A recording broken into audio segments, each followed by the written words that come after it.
எல்லாருக்கும் வணக்கங்க.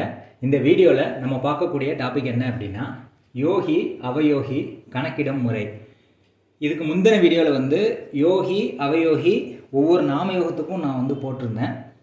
இப்போ உதாரணத்துக்கு நீங்கள் போன வீடியோ படி பார்த்தோம் அப்படின்னா அதிகண்ட நாமயோகத்திலையோ வஜ்ர நாமயோகத்திலையோ சுப்பிரம் நாமயோகத்திலையோ பிறந்தவங்களுக்கு என்ன சொன்னேன், அதாவது சந்திரன் யோகியாக வருவார், புதன் அவயோகியாக வருவார்னு சொன்னேன். அப்போ இவர் அதிகண்ட நாமயோகத்திலையோ வஜ்ர நாமயோகத்திலையோ அல்லது சுப்பிர நாமயோகத்தில் தான் பிறந்திருப்பார். அப்போ தான் இந்த ரிசல்ட் யோகி சந்திரனாகவும் அவயோகி புதனாகவும் வரும். நீங்கள் நாமயோகத்துப்படி நீங்கள் யோகி அவயோகி கண்டுபிடிச்சாலும் ஓகே தான். ஆனால் இந்த முறை எதுக்கு அப்படின்னா, நீங்கள் யோகி அவயோகி கண்டுபிடிக்கிறதுக்கு இத்தனை நாமயோகங்களையும் நம்ம ஞாபகம் வச்சுக்கணுமா அப்படின்னு நினைக்கிறவங்களுக்கு தான் இந்த வீடியோ.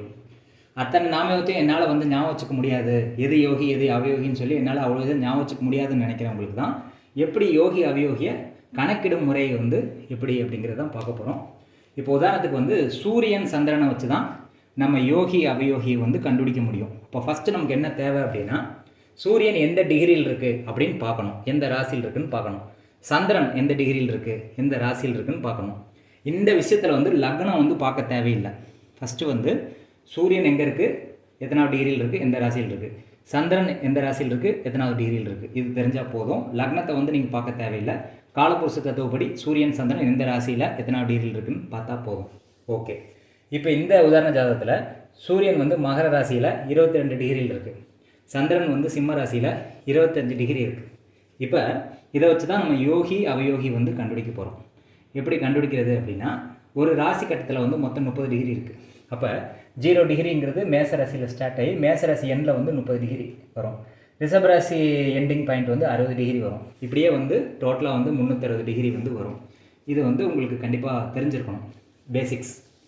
இப்போ சூரியன் எப்படி டிகிரி கால்குலேட் பண்ணுறதுன்னு பார்ப்போம். சூரியன் மகர ராசியில் 22 டிகிரியில் இருக்கா, நல்லா ஞாபகம் வச்சுக்கோங்க. மகர ராசியில் 22 டிகிரியில் இருக்குது.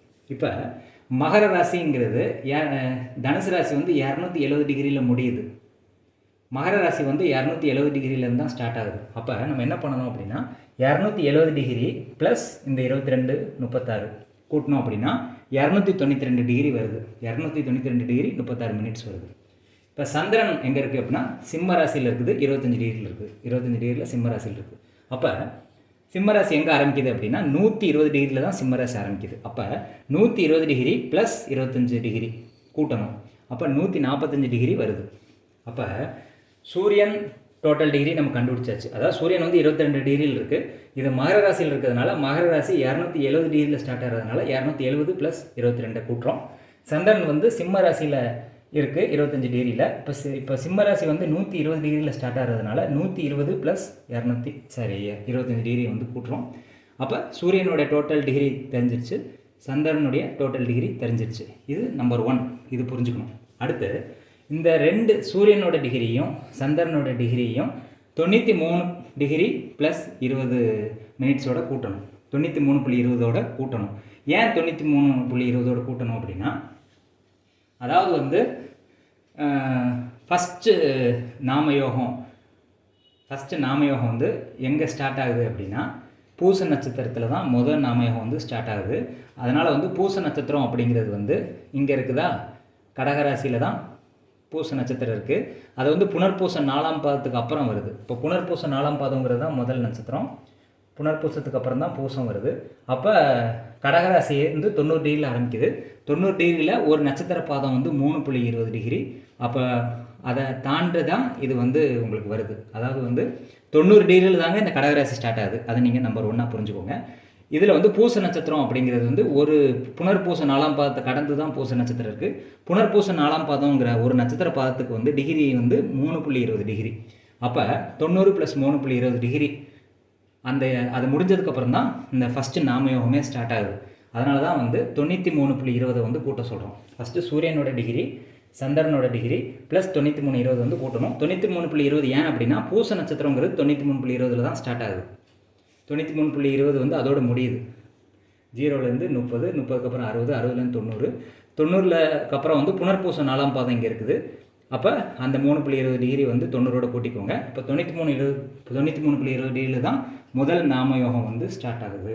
அதனால தான் சூரியன் டிகிரி ப்ளஸ் சந்திரன் டிகிரி ப்ளஸ் 93.20. இப்போ சூரியன் டிகிரி வந்து 292, சந்திரன் டிகிரி வந்து 145, இதோட 93.20 கூட்டிங்கன்னா டோட்டல் 530 டிகிரி வருது. இப்போ ராசி மண்டலத்துடைய டோட்டல் பார்த்தீங்கன்னா 360 டிகிரி. அப்போ இந்த டோட்டலை வந்து 360ஓட கழிச்சிங்கன்னா 170 டிகிரி வருது. அப்போ 170 டிகிரியில் வந்து எந்த நட்சத்திர பாதம் விழுதோ அதுதான் யோகி. உதாரணத்துக்கு 150ங்கிறது வந்து கன்னிராசியினுடைய ஸ்டார்டிங் பாயிண்ட் வந்து 150. அப்போ 150லேருந்து இன்னொரு 20 டிகிரி கூட்டிக்கோங்க. 20 டிகிரி கூட்டும்போது மொத்தம் ஒரு ராசி வந்து 30 டிகிரி. இது 170ங்கிறதுனால 150 ப்ளஸ் இன்னொரு 20. அப்போ 20வது டிகிரியில் என்ன நட்சத்திரம் இருக்குதுன்னு பார்த்தீங்கன்னா ஹஸ்த நட்சத்திரம் தான் இருக்குது. அப்போ ஹஸ்த நட்சத்திரம் வந்து சந்திரனுடைய நட்சத்திரமா. அப்போ சந்திரன் வந்து யோகியாக வர்றாரு. அவயோகி எப்படி கண்டுபிடிக்கணும் அப்படின்னா இந்த டிகிரியிலேருந்து இன்னொரு 93.20 கூட்டிட்டிங்கன்னா அதான் அவயோகி. அது கஷ்டமாக இருக்குது அப்படின்னு நினச்சிங்கன்னா இங்கே தானே ஹஸ்த நட்சத்திரம் இருக்குது. இதுக்கு ஆப்போசிட்டில் இருக்கக்கூடிய 7வது வீடு தான் அவயோகியினுடைய வீடு. அதில் வந்து இதில் இருக்கக்கூடிய நட்சத்திரத்துக்கு 15வது நட்சத்திரம் என்ன வருதோ அதுதான் வந்து அவயோகி நட்சத்திரம். ஹஸ்தத்துக்கு 15வது நட்சத்திரம் பார்த்திங்கன்னா ரேவதி வரும். அது புதனுடைய நட்சத்திரம். புதன் வந்து அவயோகியாக வருவார். ஒன்று இந்த யோகி வரக்கூடிய நட்சத்திரத்துக்கு 15வது நட்சத்திரம் வந்து அவயோகியாக வரும். நம்பர் 1. அதை கண்டுபிடிக்க கஷ்டமாக இருக்குது அப்படின்னா யோகியினுடைய டிகிரியோட 93.20 கூட்டிக்கோங்க. என்ன டிகிரி வருதோ அதுதான் அவயோகியினுடைய டிகிரி. இதுதான் வந்து அவயோகியினுடைய நட்சத்திரம். இப்போ அவயோகி நட்சத்திரம் ரேவதி வருதுனால அது புதனுடைய நட்சத்திரம். அப்போ யோகி வந்து சந்திரனாகவும் அவயோகி நட்சத்திரம் வந்து புதனாகவும் வருது. அப்போ நம்ம கண்டுபிடிச்சிட்டோம். யோகி வந்து ஹஸ்த நட்சத்திரத்தில் இருக்குது, அவயோகி வந்து புதன் நட்சத்திரம் ரேவதி அப்படிங்கிறத நம்ம கண்டுபிடிச்சிட்டோம். இன்னும் எளிமையாக புரியணும் அப்படின்னா யோகி அவயோகி இன்னும் எளிமையாக புரிஞ்சுக்கணும் அப்படின்னா இந்த நட்சத்திரத்துக்கு 6வது நட்சத்திரம் தான் அவயோகி நட்சத்திரம். இப்போ உதாரணத்துக்கு பார்த்தீங்கன்னா ஹஸ்த நட்சத்திரம் இங்கே இருக்குது அப்படின்னா ஹஸ்த நட்சத்திரத்துக்கு 6வது நட்சத்திரமும் அவயோகி நட்சத்திரம் தான், 15வது நட்சத்திரமும் அவயோகி நட்சத்திரம் தான். ஏன்னா ரெண்டுமே புதனுடைய நட்சத்திரம் தான். ஹஸ்தத்துக்கு 6வது நட்சத்திரம் கேட்டை வரும். அதுக்கடுத்து திரும்ப வந்து 15வது நட்சத்திரம் ஹஸ்தத்துக்கு 15வது நட்சத்திரமும் ரேவதி வரும். அப்போ உங்களுக்கு எளிமையாக புரியணும் அப்படின்னா இந்த ஹஸ்த நட்சத்திரத்துக்கு 6வது நட்சத்திரம் என்னன்னு பாருங்கள். அது என்ன நட்சத்திரம் வருதோ அதே கிரகம் தான் 15வது நட்சத்திரத்துலேயும் வரும். இப்போ கேட்டை வரும் 6வது நட்சத்திரம். கேட்டைங்கிறதும் புதனுடைய நட்சத்திரம் தான், ரேவதிங்கிறதும் புதனுடைய நட்சத்திரம் தான். உங்களுக்கு புரியணும், ஈஸியாக புரியுறதுக்காக சொல்கிறேன் நான். அப்போ புதனுடைய நட்சத்திரம் கேட்டை வந்துச்சுன்னா இன்னொரு புதனுடைய நட்சத்திரம் வந்து இங்கே தானே இருக்குது. அப்போ அது ஈஸியாக புரியுறதுக்கு அந்த மாதிரி சொல்கிறேன். இல்லை அப்படின்னா இந்த நட்சத்திரத்துக்கு கரெக்டாக 15வது நட்சத்திரம் வந்து இங்கே ரேவதியாக வரும். இது இவ்வளோ கால்குலேஷன் பண்ண தேவையில்லை அப்படின்னு நினச்சிங்க அப்படின்னா உங்கள் நாமயோகம் பிறந்த நாமயோகம் என்னன்னு தெரிஞ்சால் அதை வந்து நம்ம ஈஸியாக கண்டுபிடிச்சிடலாம். இப்போ அதிகாண்ட நாமயோகத்தில் பிறந்தவங்களுக்கு வந்து யோகி வந்து சந்திரன், அவயோகி வந்து புதன் அப்படிங்கிறத எளிமையாக கண்டுபிடிச்சிடலாம். அது வேண்டாம், நான் வந்து இந்த மாதிரி கணக்கு போட்டு கண்டுபிடிச்சிருக்கேன்னு நினச்சிங்கன்னா இந்த மாதிரி சூரியனுடைய டிகிரி சந்திரனுடைய டிகிரி ப்ளஸ் 93.20 கூட்டுங்க. அது 360 தாண்டி போச்சுன்னா 360ஓட கழித்து மீதி வரக்கூடிய டிகிரி தான் யோகியினுடைய நட்சத்திரம். அதுலேருந்து 93.20 டிகிரி கூட்டினீங்கன்னா அவயோகி நட்சத்திரம். இல்லை அப்படின்னா யோகியினுடைய நட்சத்திரத்துக்கு 15வது நட்சத்திரம் வந்து அவயோகி நட்சத்திரம். அப்போ இந்த யோகி அவயோகி நட்சத்திரத்தை எப்படி கணக்கிடுறது அப்படிங்கிறது உங்களுக்கு புரிஞ்சிருக்கும்னு நினைக்கிறேன்.